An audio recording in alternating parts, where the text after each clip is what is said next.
Namaskar, my name is Vinay Kumar, and I again welcome you all in my next session of the development of Indian Constitution. Well, as you know, that the topic which is being discussed by us, that is the Montego-Chelmsford Reform, Montego-Chelmsford Report. You can also name it the Indian Government Act 1919, 1919 का जो हमारा you know भारतीय अधिनियम था उसके अंतर्गत हम discussion कर रहे हैं कि basically what was it all about और हमने in my previous lecture I have already explained in detail कि एक्ट क्या था, इसके क्या बेसिक प्रोविजंस रहे। मैंने थोड़ा सा इंट्रोडक्शन दिया था कि what were the causes behind this act. अगर हम बात करें मॉन्टेगू चेम्सफोर्ड रिपोर्ट की, और साथ में हमने देखा था बेसिकली इसके ऑब्जेक्टिव्स क्या थे और कुछ महत्वपूर्ण जो तथ्य थे मैंने आपके साथ शेयर किए थे। यानी कि half of the work already have been done by all of us, और जो रेस्ट ऑफ द थिंग्स जो कंटेंट्स है वो हम इस लेक्चर में डिस्कस करेंगे। और still we are left with many characteristics plus I also explain what were the major consequences और outcomes of this act and some loop holes या सम कुछ जो कमियां रही उसके बारे में भी हम चर्चा करेंगे। Well, I'm going to start the today's session, which is going to be very much helpful, valuable for you people. So allow me to start today's session, and please attention to my words. Pay attention to those contents which are being shared by me, and I request you to please keep on making notes if you think that there is something important which will help you out in your examinations. So in my last lecture, I remember that कि जो हमने discuss किया था वो we were discussing about the देखिए I mean to say that जो द्वैत शासन था, उसकी हम विशेषताएं देख रहे थे, उसके बारे में हम चर्चा कर रहे थे। सो उसके बाद जो next topic I discuss with you that is the विषयों का विभाजन, जो बेसिकली जो सब्जेक्ट्स थे उसके अंतर्गत हमें देखना है कि इस पर डिवीजन की हम बात करेंगे। आपको ये सीधी सी बात पता है, as I told you earlier, कि बेसिकली अगर हम बात करें दो सूचियों की, अभी भी इन प्रेजेंट सिनेरियो जब हम बात करते हैं अपने अपने विषय हैं। जैसे हम बात करें राज्य के अंतर्गत अपने विषय हैं, हमारे स्टेट के अंतर्गत अन्य विषय हैं, और कुछ ऐसे भी विषय हैं जिसमें दोनों कानून बना सकते हैं। तो राज्य के अंतर्गत जो विषय है उसको हम राज्य सूची के अंतर्गत लेके आते हैं।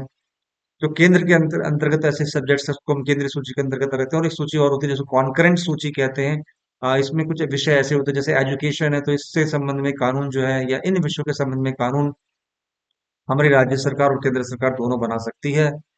Well, as far as the today's lecture is concerned, हमें यहाँ पर देखना है थोड़ी सी हम इसकी विशेषताएं। As I said that we are still left with few important, I would say, headings of today's discussion, which I'll finish in particular, I would say, within the lecture.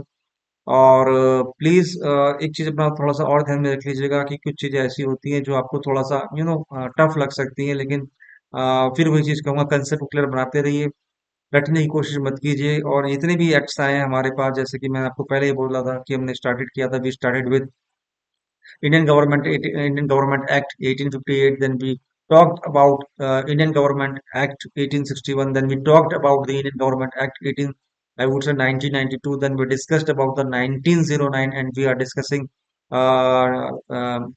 at present we are discussing the Indian Government Act 1919, या मैं बोलूँ कि Montego I would say Chelmsford reform या report. तो जैसे आपको पहले पता चलता है कि विषयों की बात करें, सब्जेक्ट की बात करें, उसको हमने दो भागों में डिवाइड किया। इस एक्ट की प्रोविजंस की बात मैं कर रहा हूँ, जो माइंट्रिगो चैम्सफोर्ड रिपोर्ट उसकी बात मैं कर रहा हूँ। उसके अंदर जो विषय थे उसको हमने बेसिकली दो भागों में डिवाइड किया। पहला था आरक्षित यानी कि रिजर्व, और दूसरा था ट्रांसफर्ड यानी कि स्थानांतरित। याद रखिए कभी कभी क्वेश्चन आता है। तो 1919 की अगर हम बात करें, उस अधिनियम में, भारतीय अधिनियम में, या मैं बोलूँ मांटेगो चेम्सफोर्ड जो रिपोर्ट रही, उसमें जो बेसिकली विषय थे, सब्जेक्ट्स थे, उनको किन दो मेन डिवाइड किया गया, किन दो पार्ट में डिवाइड किया गया मेन पार्ट्स में, तो वो थे रिजर्व और प्लस ट्रांसफर्ड।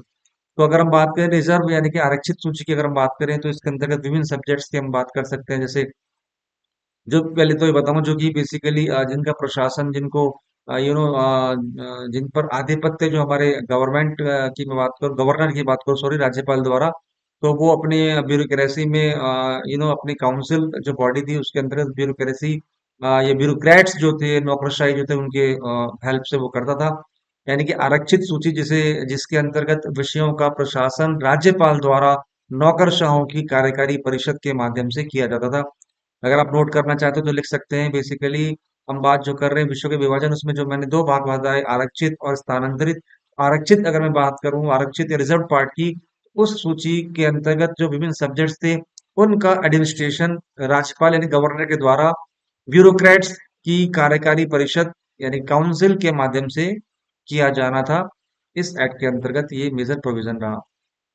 ना अगर बात करें इसके अंतर्गत, जैसे हम कानून व्यवस्था देखें, लॉ की बात हम करें या फिर हम बात करें कुछ फाइनेंस की, हम बात करें एग्रीकल्चर की, सिंचाई की या भू राजस्व की, यू नो भू राजस्व की बात करें, तो ये सब कुछ विषय ऐसे थे जो इसके अंतर्गत यानी कि आरक्षित सूची के अंतर्गत यानी कि रिजर्व सूची के अंतर्गत सम्मिलित थे।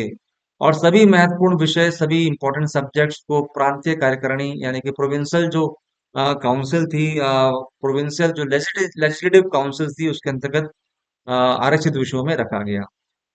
Now if I talk about the हस्तांतरित या स्थानांतरित या ट्रांसफर्ड सब्जेक्ट्स, तो जो हस्तांतरित विषय थे या ट्रांसफर्ड सब्जेक्ट्स थे, उनका प्रशासन विधान परिषद यानी कि लेजिस्लेटिव काउंसिल्स, प्रोविंशियल स्तर पर लेजिस्लेटिव काउंसिल के जो निर्वाचित यानी कि नॉमिनेटेड सदस्य में से नामित मंत्री द्वारा किया जाता था। समझ गए? दोबारा सुन लीजिएगा। हस्तांतरित यानी कि जो ट्रांसफर्ड विषय सब्जेक्ट्स का प्रशासन, जो एडमिनिस्ट्रेशन जो था, वो विधान परिषद के निर्वाचित सदस्यों में से नामित मंत्रियों के द्वारा किया जाना था। ये प्रोविजन था, ओके, 1919 के एक्ट में। अब इसके अंतर्गत कुछ विषयों की बात करें, जैसे एजुकेशन हो गया, हेल्थ यानी कि स्वास्थ्य हो गया, या बात करें हमारी स्थानीय सरकार, लोकल जो गवर्नमेंट, उद्योग, कृषि, उत्पादन शुल्क आदि विषय सम्मिलित थे। किसके अंतर्गत अगर आपसे कोई पूछे, तो बच्चों जो हमारा ये हस्तांतरित या ट्रांसफर्ड जो सब्जेक्ट था, इसके अंतर्गत। ठीक है। अब बात कर लेते हैं, यू नो ये बात आपने नोट कर ली ना, हस्तांतरित विषयों का प्रशासन विधान परिषद के निर्वाचित सदस्यों में से नामित मंत्री के द्वारा किया जाता ना था। हाँ, I think you would have done the things. Now basically जो प्रांत की मैं बात करूं, जो प्रोविंस है, उसमें संवैधानिक तंत्र अगर कुछ लगता था कि जो कुछ कुछ उसका फेलियर फेलियर है, या कुछ कुछ कानून का उल्लंघन है, तो प्रांत में संवैधानिक तंत्र की विफलता की स्थिति में राज्यपाल हस्तांतरित विषयों का प्रशासन भी अपने हाथ में ले सकता था। मैं फिर कहूंगा, हालांकि राज्यपाल जो थे, गवर्नर थे, वो अपने बेसिकली अपने कार्य सीमा से बंधे हुए थे, या उनका वो that was his special area, execution of area. But अगर कुछ ऐसी स्थिति वो देखते थे कि भाई अगर प्रांत में या प्रोविंस में कुछ संवैधानिक तंत्र की विफलता हो रही है, कुछ ऐसी there are some issues which might tarnish the image of the constitution, उस स्थिति में जो राज्यपाल या गवर्नर थे, वो ट्रांसफर्ड जो सब्जेक्ट थे, हस्तांतरित विषयों का प्रशासन एडमिनिस्ट्रेशन भी अपने हाथ में वो ले सकते थे। Okay, I hope these are the two things. One is the transfer, I would say subject. The second one is the reserve. And we have discussed about both the subjects, और कैसे हमने देखा इसको किस किस के लिए, कौन को इसके लिए रेस्पॉन्सिबल था और कौन इसको लुक आफ्टर कर रहा था, एग्जीक्यूशन कर रहा था। नाउ हस्तक्षेप पर प्रतिबंध, अगर हम बात करें कुछ एबोलिशमेंट की, हस्तक्षेप पर प्रतिबंध के अंतर्गत ध्यान दीजिएगा कि भारत सचिव और जो गवर्नर जनरल, ठीक है, भारत सचिव और गवर्नर जनरल आरक्षित विषयों के संबंध में हस्तक्षेप कर सकते थे। जो ऐसे सब्जेक्ट जो रिजर्व थे, उनके विषय में वो इंटरफेयर कर सकते थे। यानी कि थोड़ा ध्यान से सुन लीजिएगा, भारतीय सचिव और जो गवर्नर जनरल जो आरक्षित विषय थे, यानी कि जो रिजर्व्ड विषय थे, उसके संबंध में इंटरफेयर वो कर सकते थे। जबकि जो हस्तांतरित थे यानी कि जो ट्रांसफर्ड मैटर्स थे, उनके संबंध में उन्हें हस्तक्षेप करने की थोड़ी बहुत गुंजाइश, मतलब कुछ लिमिटेड पावर थी, जो ट्रांसफर्ड मैटर थे उसके संबंध में उनको इंटरफेयर करने की। Now I will talk about the next heading which is the विधानमंडल में सुधार। अगर हम कुछ इंप्रूवमेंट्स की बात करें विधानमंडल स्तर से, थोड़ा सा इसको हम देख लेते हैं। Major characteristics of Montagu Chelmsford report और इंडियन गवर्नमेंट 1919। विधानमंडल में अगर सुधार की बात करें बच्चों, तो बेसिकली प्रांतीय विधान परिषदों का थोड़ा सा और विस्तार किया गया, जो बेसिकली प्रोविंशियल लेजिस्लेटिव काउंसिल थी, उसको थोड़ा सा और एक्सटेंड किया गया, और 70% सदस्य निर्वाचित किए जाने के लिए प्रोविजन रखा गया। कितना याद रखेगा कि जो 1919 का एक्ट आया, उसके अंतर्गत जो प्रोविंशियल लेजिस्लेटिव काउंसिल थी, उसके अंतर्गत, उसके तहत 17% मेंबर्स को किए जाने का, या 70% सदस्यों को निर्वाचित किए जाने का प्रोविजन रखा गया, भूलिएगा मत। नाउ सांप्रदायिक और वर्गीय निर्वाचन प्रणाली को और अधिक मजबूत बनाया गया, थोड़ा सा हिंदू मुस्लिम का हमेशा सही रहा है। तो बेसिकली सांप्रदायिक की और स्पेशली जो वर्गीय है निर्वाचन प्रणाली को थोड़ा सा और स्ट्रांग बनाया गया और इसमें कुछ स्ट्रिक्टनेस लाई गई। फिर महिलाओं को भी वोट देने का अधिकार दिया गया, जो लेडीज थी, जो वुमेन, अगर मैं वोट की बात करूं, they could cast their vote, महिलाओं को दिया गया, ये अधिकार दिया गया कि वो वोट दे सकें। और विधान परिषद की मैं बात करूं, विधान परिषदें जो बजट को अस्वीकार कर सकती थी, रिफ्यूज कर सकती थी, रिजेक्ट कर सकती थी। याद रखिएगा, विधान परिषद बजट को अस्वीकार या रिजेक्ट कर सकती थी, लेकिन राज्यपाल यानी कि गवर्नर यदि आवश्यक हो तो उसे बहाल कर सकते थे, यानी कि उसको वो बहाल कर सकते थे, राज्यपाल गवर्नर अगर आवश्यक हो तो। हालांकि विधान परिषद उसको बेसिकली रिजेक्ट कर सकती थी, रिफ्यूज कर सकती थी, बट ये राज्यपाल गवर्नर के हाथ में ये पावर थी कि वो उसको बहाल कर सके। नाउ विधायकों को अभिव्यक्ति की स्वतंत्रता प्राप्त थी। जो विधायक थे basically, you know, I would से, जो मेंबर ऑफ लेजिस्लेटिव काउंसिल की अगर बात करूं, जो विधायक थे उनको अभिव्यक्ति की स्वतंत्रता थी। बहुत बड़ी बात है बच्चों, एक्सप्रेस करने की अपनी अभिव्यक्ति की। Now if I talk about the powers of the governor, राज्यपाल की शक्ति की बात कर लेते हैं। Very important contents are being discussed by all of us, especially in this session, which is the Mount Montagu Chelmsford report, या should I say that Indian Government Act 1919, 1919 का जो अधिनियम था। We have discussed so far, we have discussed so many important things. I hope you would have got the thing, please. And also if you think that there is need to go through these videos again and again, तो you can go through, और उससे क्या होगा, the concept will become clear, और आपकी जो knowledge है वो एनहांस होगी, स्किल्स एनहांस होंगे, और आप उसको पेपर में अच्छे से कर पाएंगे, and definitely you would score the good marks. Now I will describe what was the powers as far as the governor is concerned. तो राज्यपाल की शक्ति के बारे में थोड़ा सा बात कर लेते हैं बच्चों। राज्यपाल किसी भी विशेष आधार पर मंत्रियों के फैसलों को पलट सकता था। ओके, राज्यपाल किसी भी विशेष, कुछ स्पेशल या जेन्युइन जो रीजन भी कुछ भी रहा हो, तो उस किसी भी विशेष आधार पर जो मंत्रियों के फैसलों को पलट सकता था। साथ ही वित्त पर उसका पूरा नियंत्रण बना रहता था। ठीक है, बना रहेगा, ऐसा प्रोविजन था इस एक्ट के अंदर। दोबारा सुन लीजिएगा, जो गवर्नर है उसका किसी भी विशेष आधार पर मंत्रियों के जो फैसले थे, डिसीजन थे, उनको पलट पलट सकता था, और साथ ही जो फाइनेंस पर उसका पूरा कंट्रोल रहता था। नाउ विधान परिषदें अगर मैं बात करूं, वो कानून बनाने की पहल कर सकती थी। जो हम बात कर रहे हैं प्रोविंशियल लेवल पर लेजिस्लेटिव काउंसिल्स की, तो वो लॉज कानून बना सकती थी, लेकिन इसके लिए ये कंडीशन थी कि भाई वो जो राज्यपाल है गवर्नर का, थोड़ा सा उसकी परमिशन, उसकी कंसेंट के अनुसार चले, यानी कि राज्यपाल की स्वीकृति आवश्यक थी। बात भूलिएगा मत कि जो विधान परिषदें हैं, जो हम बात करें लेजिस्लेटिव काउंसिल्स की, वो किसी मसलों पर कानून बना सकती थी, पहल कर सकती थी, इनिशिएटिव कर सकती थी, इनिशिएटिव ले सकती थी, लेकिन इसके लिए जरूरी था कि वो राज्यपाल ने गवर्नर की स्वीकृति ले। ठीक है, और राज्यपाल विधेयकों पर भी वीटो लगा सकते थे, जो विधेयक होते थे उस पर वीटो लगा सकते थे, और अध्यादेश जारी कर सकते थे। राज्यपाल को पावर थी, उनके हाथ में शक्तियां थी कि विधेयकों, जो विधेयक है उस पर वो वीटो वीटो लगा सके, वीटो अप्लाई कर सके, और साथ में अध्यादेश जारी कर सकते थे। Now, we have gone through all the major characteristics of this particular act, which is, I would say that Montagu-Chelmsford report, या इंडियन गवर्नमेंट एक्ट 1919, 1919 का भारतीय अधिनियम परिषद।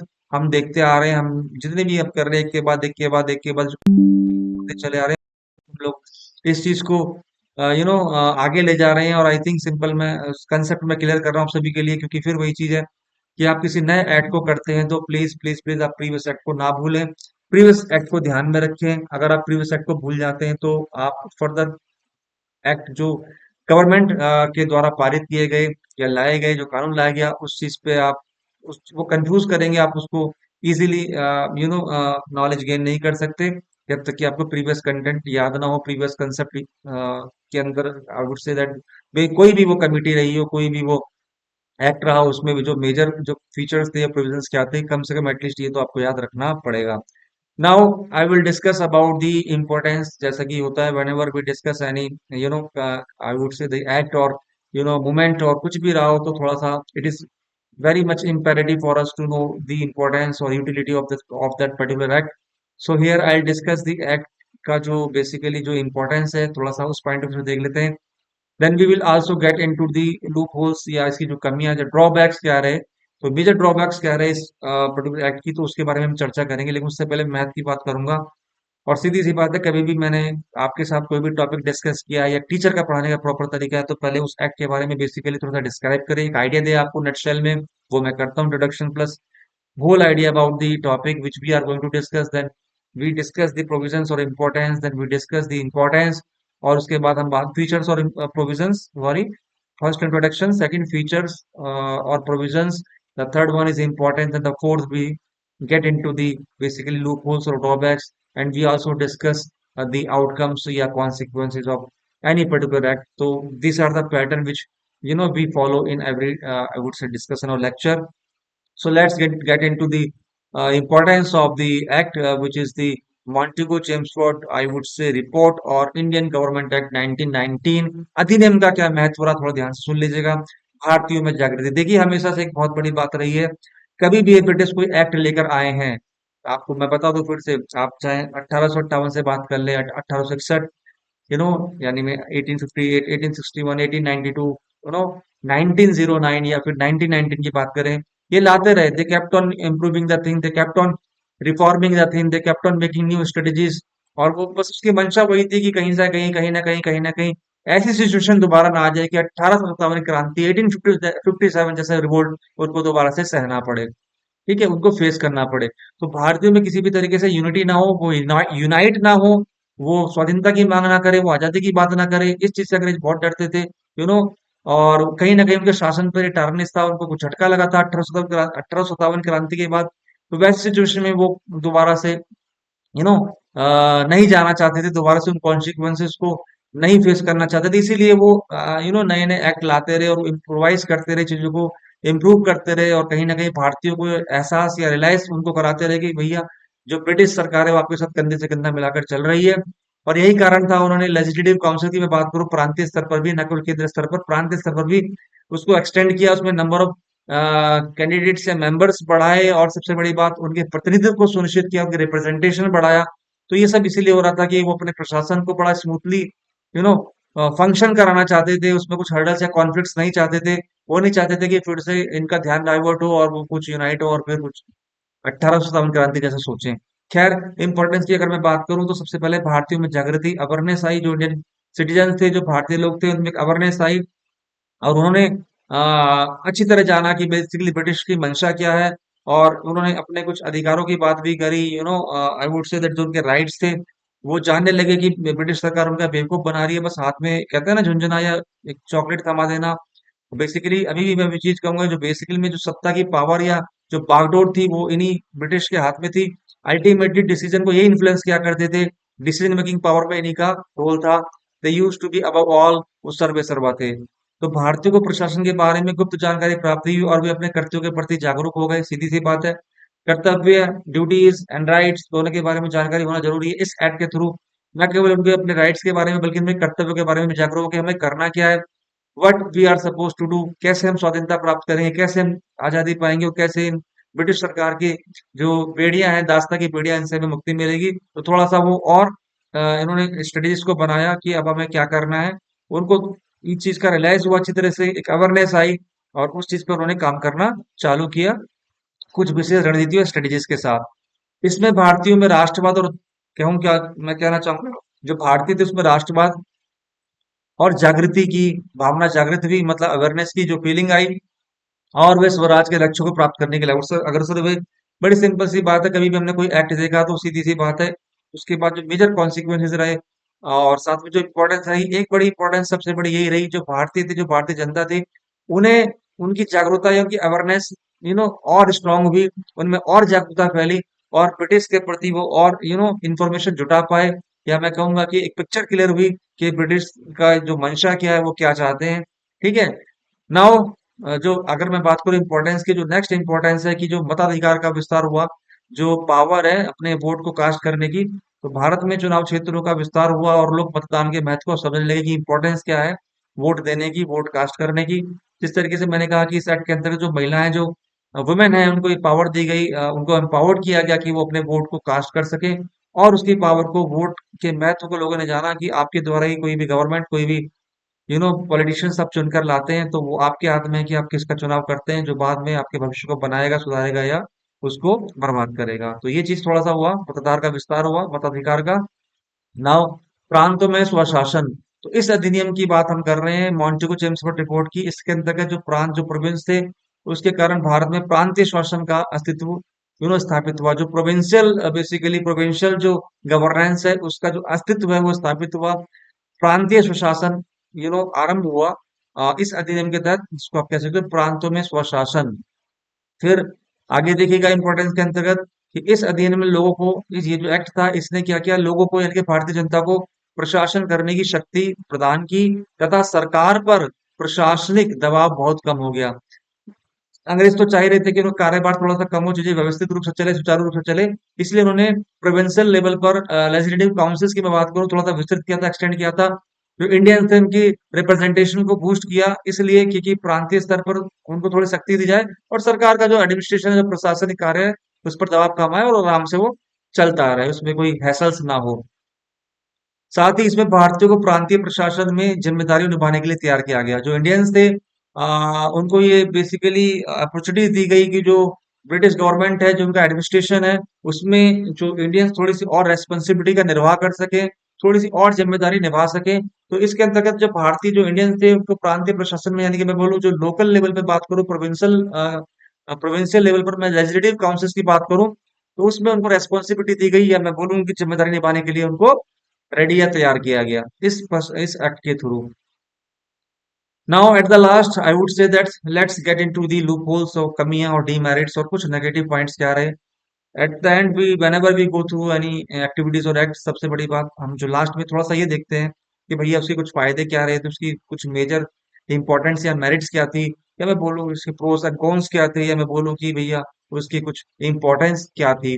तो this way we go through the pattern pattern which is followed by us, कि हमें किस तरीके से इंट्रोडक्शंस देखना है, उसके बारे में देखना है, फिर उसकी विशेषताएं, प्रोविजंस क्या थी, प्रोविजन के बारे में हमने sir we have gone through the entire provisions, फिर हमने देखा कि उसकी कुछ मेरिट्स क्या थी, फिर हमने देखा, आप देखते हैं उसके लूपहोल्स क्या है, then we will get into the outcomes of basically particular act.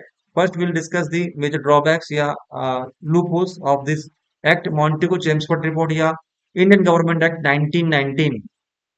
तो बेसिकली गैर जिम्मेदार केंद्र सरकार, अगर मैं हेडिंग की बात करूं, गैर जिम्मेदाराना केंद्र सरकार को जो रवैया रहा जो सेंट्रल गवर्नमेंट थी, मैं बताऊं कहीं ना कहीं ये लगा कि भाई उसका जो रवैया है वो गैर जिम्मेदारी का, यानी कि इस एक्ट में अखिल भारतीय स्तर पर किसी जिम्मेदार सरकार की परिकल्पना नहीं की गई।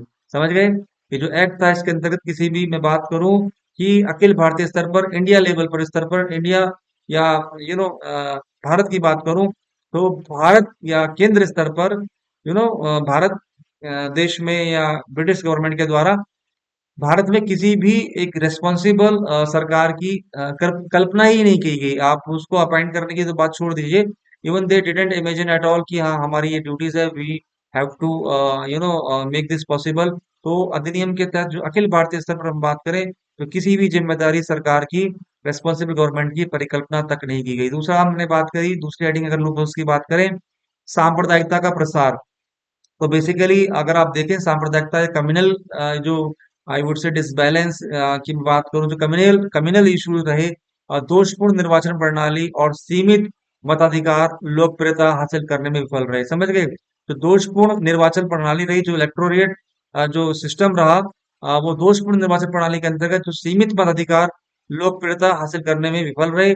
इसने पृथक निर्वाचन प्रणाली में सांप्रदायिकता की भावना को बढ़ावा दिया।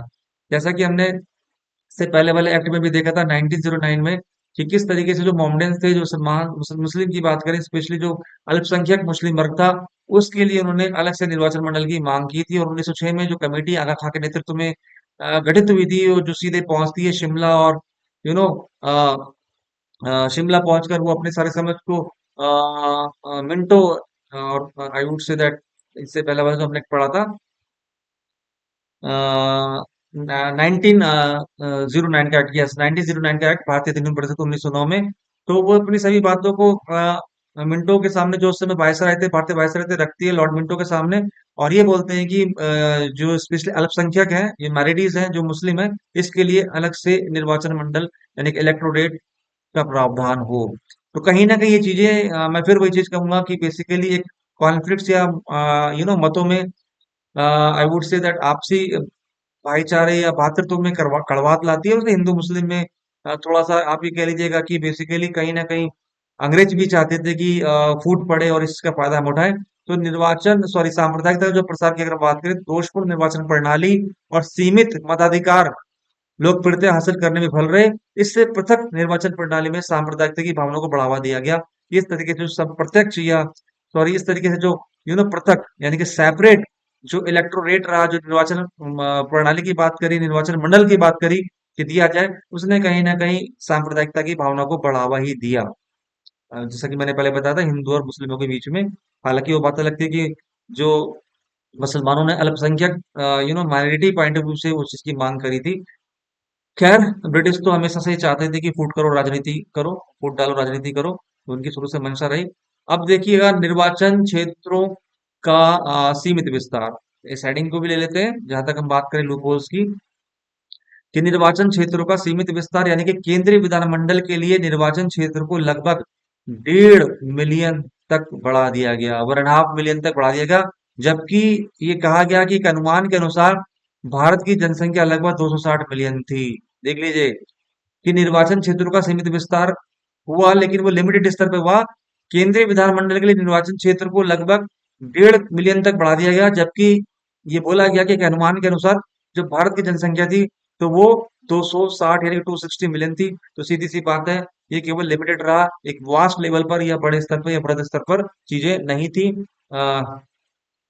नाउ प्रशासनिक नियंत्रण का अभाव, बेसिकली जब हम एडमिनिस्ट्रेशन की बात करते हैं तो प्रॉपर नियंत्रण कंट्रोल रहना चाहिए, उसका भी अभाव कहीं ना कहीं रहा। Eight the end of I would say that you know this particular act 1919 जो ये लेकर आए थे, उसमें जो इसको स्टडी किया गया, उसको एनालाइज किया गया, तो उन्होंने ये भी रियलाइज किया कि जो प्रशासनिक नियंत्रण है उसका कहीं ना कहीं अभाव है। तो केंद्र में विधायिका का वायसराय और कार्यकारी परिषद पर कोई नियंत्रण नहीं था।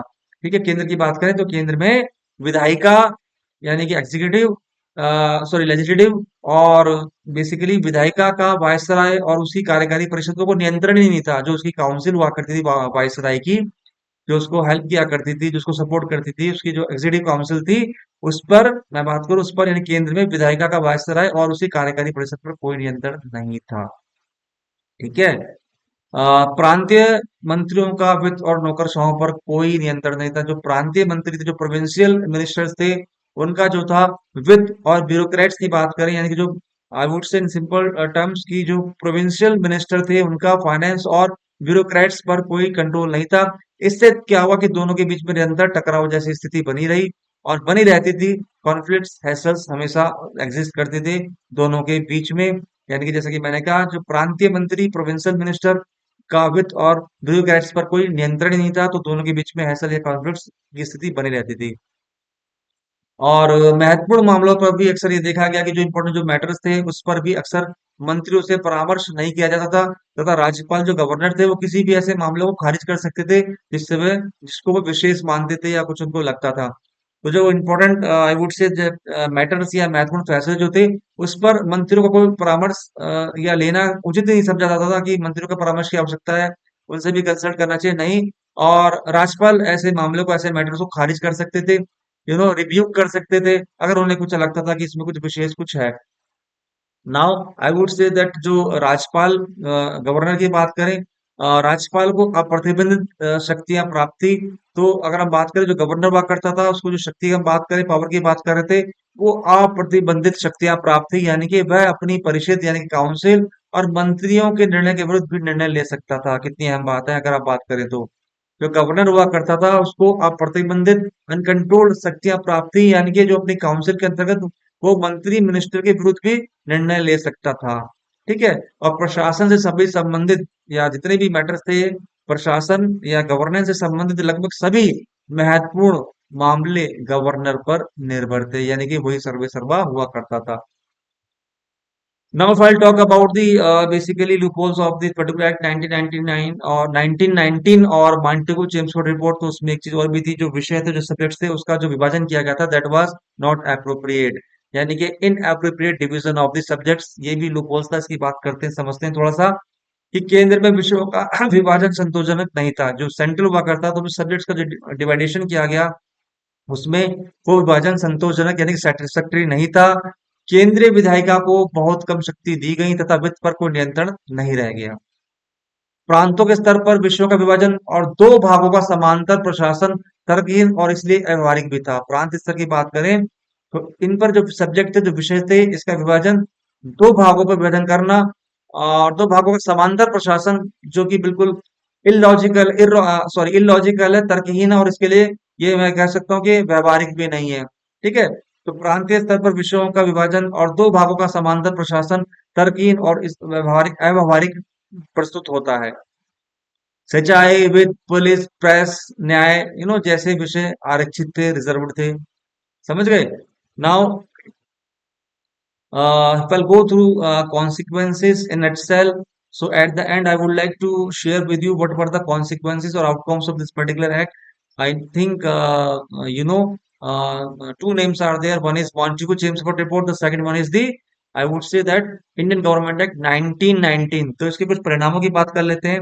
As I said, we are going through the set patterns for we discuss. First, we discuss the what was the act, क्या था, इंट्रोडक्शन किया हमने, इसको अच्छे से समझा, देन हमने इसके प्रोविजंस से कैरेक्टरिस्टिक फीचर्स देखे, then we discussed about the you know merits या importance, then we looked into the loopholes या demerits या cons, then we would like to go through some contents, important contents which will give an idea about the, I would say that, result या consequences of that particular act, which is the Montagu Chelmsford Report या Indian Government Act 1919. तो basically अगर हम परिणामों परिणामों की बात करें तो सार्वजनिक प्रतिक्रिया, कांग्रेस ने अगस्त 1918 में हसन इनाम की अध्यक्षता में बंबई में एक विशेष सत्र आयोजित किया और सुधारकों को निराशाजनक एवं असमंजनक घोषित किया तथा इसके स्थान पर प्रभावी प्रशासन की मांग की। परिणाम के अलावा जो कांग्रेस थी, जो जिसका फॉर्म हुआ था, जो फॉर्म हुई थी 1885 में, उसने अगस्त 1918 में हसन इमाम की अध्यक्षता में, ओके, बॉम्बे में एक विशेष सत्र आयोजित किया और सुधारकों को निराशाजनक और असंतोषजनक घोषित किया तथा इसके स्थान पर प्रभावी स्वशासन की मांग की। साथ में बाल गंगाधर तिलक ने, मैं बात करूं जो मॉन्टेगो चेम्सफोर्ड जो सुधार थे, उसको बोला कि ये अयोग्य है, निराशाजनक है। ठीक है। और उसको जो संज्ञा दी थी, याद रहेगा, एक सूर्यविहीन सुबह का, यानी कि एक ऐसी मॉर्निंग जिसमें सन ही नहीं है, सन डजंट राइज। तो एक जो आई वुड से दैट बेसिकली जो बाल गंगाधर तिलक ने जो मेजर कमेंट रहा और बोला कि जो ये मॉन्टेगो चेम्सफोर्ड रिपोर्ट है, यह भारतीय अधिनियम परिषद 1919 है या फिर इंडियन गवर्नमेंट एक्ट 1919 है, ये एक सूर्यविहीन है, यानी कि एक ऐसी मॉर्निंग है, सूर्यविहीन सुबह है, यानी कि ऐसी मॉर्निंग है जिसमें सन ही नहीं है, और ये एक अयोग्य, इनकेपेबल और निराशाजनक है, उम्मीद ही नहीं है, कोई मतलब बेसलेस बताया, फ्यूटाइल, बोला इस एक्ट को बाल गंगाधर तिलक के अनुसार। नाउ एनी बेसेंट ने बोला कि ये सुधार इंग्लैंड के लिए प्रस्तावित और भारत के लिए स्वीकार करने योग्य ही नहीं है। यानी कि जो एनी बेसेंट की मैं बात करूं, जिन्हों भारत की कोकिला के नाम से भी जाना जाता है, उन्होंने बोला है जो भी इंप्रूवमेंट या प्रोविजन की जो हमने बात करी, इंग्लैंड के लिए प्रस्तावित और भारत के लिए स्वीकार करने योग्य ही नहीं है। इतनी बड़ी बात। ठीक है। तो major loopholes of this particular act, 1999 sorry 1919 और मॉन्टेगू चेम्सफोर्ड रिपोर्ट और भारतीय अधिनियम परिषद 1919। सुरेंद्र नाथ बनर्जी के नेतृत्व में, ठीक है, उनकी लीडरशिप में वरिष्ठ कांग्रेस नेता सरकार के प्रस्तावों को स्वीकार करने के पक्ष में नहीं थे, सॉरी थे। थोड़ा सा ध्यान रखिएगा। सुरेंद्र नाथ बनर्जी की मैं बात करूं, बेसिकली जब कांग्रेस में हमारे दो दल बटे थे, गर्म दल और नरम दल, तो सुरेंद्र नाथ बनर्जी का बहुत नाम आ जाता है, आता है, याद रख लीजिएगा। when Congress divided into two, I would say that parts, one is extremist and the second one is moderate leaders. तो सुरेंद्र नाथ बनर्जी, जिसको जबको आप कह लीजिए बनर्जी या डब्ल्यू सी बनर्जी के नाम से भी आप जानते हो, अपने बात करते हैं हिस्ट्री की। तो इनके नेतृत्व में, इनकी लीडरशिप में वरिष्ठ कांग्रेस नेता सरकार के प्रस्तावों को स्वीकार करने के पक्ष में थे। देख लीजिए, ये मेजर लूप होल्स रहा कि जो गवर्नमेंट ने जो डिसीजन लिया, जो प्रस्ताव पारित किया, उसको रिजेक्ट कर दीजिएगा। सत्ता के लिए संघर्ष को प्रोत्साहित किया, जो सत्ता पावर के लिए संघर्ष को प्रोत्साहित किया। फिर चीज मैं कह रहा हूँ कि आपको मैंने अभी बताया था कि इस एक्ट के, जब ये एक्ट आया तो कहीं ना कहीं, जो इसके हम इसको एनालिसिस करें, इसके परिणाम में कॉन्सिक्वेंस की बात करें, तो जो भारतीय थे उनको कहीं ना कहीं ये लगा कि हमें अपनी एक अलग से एक अच्छी स्ट्रेटेजी तैयार करनी पड़ेगी, वरना तो फिर हम इस गुलाम की दास्ता की वीडियो से कभी भी स्वतंत्र नहीं हो सकते, क्योंकि ब्रिटिश सरकार केवल अपनी राजनीतिक गोटियां खेल रही है, उनको इंडिया के फेवर से, उनके वेलफेयर से कोई लेना देना नहीं है। ठीक है, ये बात थोड़ा ध्यान रख लीजिएगा। इसके अंतर्गत हम ये देखेंगे कि सत्ता के लिए संघर्ष को प्रसाद किया, मतलब इस अधिनियम ने भारतीय और अंग्रेजों दोनों में सत्ता के लिए संघर्ष को प्रसाद किया, और टसल्स हैसल्स कॉन्फ्लिक्ट्स अराइज हुए, या मैं बोलूं मोटिवेट किया इंडियंस को, सॉरी भारतीयों को और भारतीय जनता को, कि ब्रिटिश के खिलाफ अब एकजुट हो जाएं, ठीक है, और यूनाइट हो जाएं। और बेसिकली इस एक्ट की बात करें, या इस एक्ट के जो कॉन्सिक्वेंसेस रहे उस अधिनियम ने, या इस 1919 के एक्ट ने, जो भारत के जो इंडियंस थे और जो अंग्रेज ब्रिटिश थे, दोनों में सत्ता यानी कि जो आई वुड से जो बेसिकली पावर है, उसके लिए संघर्ष को सपोर्ट किया, यानी कि संघर्ष को आई वुड से होता है ना, चिंगारी का बढ़ना, जैसे 1857 के रिवोल्ट में आपने देखा था। तो बेसिक कहीं ना कहीं इस चीज को प्रोवोक किया कि दोनों के बीच में फिर से कॉन्फ्लिक्ट्स अराइज हों। Now I hope you would have got me but I want to convey you people. इसके परिणाम स्वरूप क्या हुआ, भारी संख्या में सांप्रदायिक दंगे हुए, कम्युनल राइट्स हुए, ठीक है, क्योंकि ब्रिटिश सरकार और इंडियन जो भारतीय जनता उसके बीच में जब ऐसे कॉन्फ्लिक्ट्स अराइज होंगे, मतभेद होंगे, विचारों में मतभेद होंगे, ठीक है, और कहीं ना कहीं भारतीय जनता उनके मंसूबों को भाप चुकी थी। तो क्या हुआ, 1922 से 1927 तक बहुत सारे कम्युनल राइट्स हुए, ध्यान रख लीजिएगा। मेजर लूप होल्स कह लीजिएगा, या इसके कुछ नेगेटिविटी की हम बात करें, नेगेटिव एस्पेक्ट में बात करें, तो फिर स्वराज पार्टी की स्थापना जो 1923 में हुई, और उसने मद्रास को छोड़कर सभी चुनावों में पर्याप्त संख्या में सीटें जीती। स्वराज पार्टी की बात करें, उसकी स्थापना 1923 में हुई थी, और उसने मद्रास को छोड़कर सभी चुनावों में पर्याप्त संख्या में सीटें जीती। और जबकि बॉम्बे और मध्य प्रांतों में मंत्रियों के वेतन से अधिकांश अन्य आपूर्ति को रोकने में सफलता मिली। बॉम्बे और जो अन्य प्रोविंसेस थे, उसमें जो मिनिस्टर की जो सैलरीज थी, से अधिकांश अन्य आपूर्तियों को रोकने में सफलता मिली। इस प्रकार दोनों प्रांतों के गवर्नर, हम द्वैत शासन की बात कर रहे हैं, इस प्रकार दोनों प्रांतों के गवर्नर द्वैत शासन व्यवस्था को समाप्त करने के लिए बाध्य हुए, तथा हस्तांतरित विषयों को अपने नियंत्रण में ले लिया। ठीक है, ध्यान रख लीजिएगा। इससे क्या हुआ कि दोनों प्रांतों के गवर्नर द्वैत शासन व्यवस्था को समाप्त करने के लिए बाध्य हुए, तथा जो भी हस्तांतरित यानी ट्रांसफर्ड विषय थे उसको उन्होंने अपने नियंत्रण में ले लिया। ठीक है, और सीधी सी बात है, आई would say that these were the major I would say the loop holes कह लीजिए, या आप कह लीजिए कि कुछ इसके हम बात करें, डीमेरिट्स की बात कर लें, या फिर इसकी कॉन्सिक्वेंसेस की बात कर लें। ठीक है, दोनों सेंस में हमने बात करी, कुछ पॉजिटिव सेंस में बात करी, कुछ नेगेटिव सेंस में बात करी, as far as the consequences और outcomes of this particular act which is Montagu Chelmsford report, या भारतीय इंडियन गवर्नमेंट एक्ट 1919।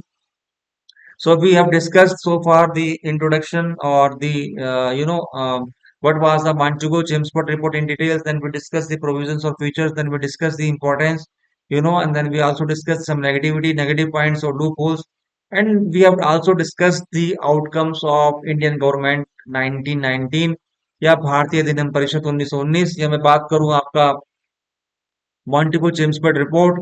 तो बच्चों थोड़ा सा ध्यान में रख लीजिएगा, बहुत इंपॉर्टेंट है टॉपिक। और so this way we completed this particular topic into two parts. First one we have already discussed, second part we have discussed in today's session.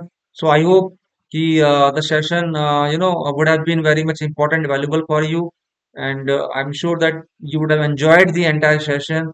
And this way we come to the end of today's session. Or thank you very much, I would say, for being the valuable part of today's session. And I'll bring or I'll come with a new topic in my next session of Indian Constitution development, and I'll discuss a new topic in front of you all. Or till then, I would say that thank you very much once again आपसे जुड़ने के लिए, and please I would say that keep going through all the lectures or videos. It will make your knowledge stable. It will enhance your skills or concept. And even if you think that there is any problem, difficulty, despite of that, I would say that please get in touch with me. I'll help you out. And see you students, सभी का शुक्रिया, धन्यवाद। और मिलते हैं अपने next lecture में। Till then please take care of self.